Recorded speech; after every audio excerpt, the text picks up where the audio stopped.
Today I'm going to talk a little bit about correcting orange skin tones in Photoshop.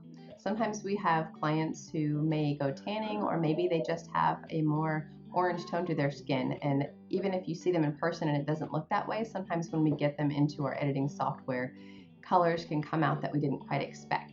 So we can easily go into Photoshop and change this to make their skin tones look more natural. So the first thing we want to do is go and open our image in Photoshop that we're going to work with. Once we have this, we want to go ahead and create a duplicate layer.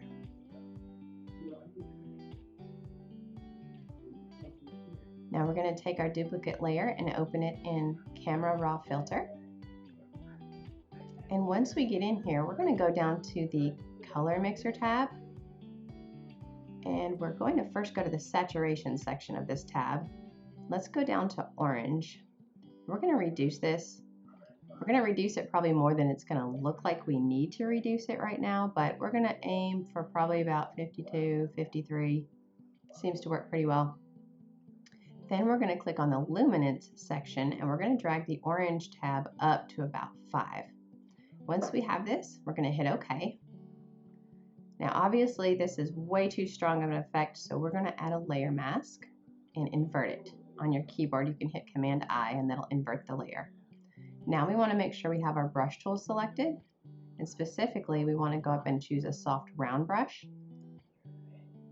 and let's make sure we have white selected as our foreground color. Now once we're on this layer and we have this brush, we want to go ahead and just brush over any orange section of our skin tones.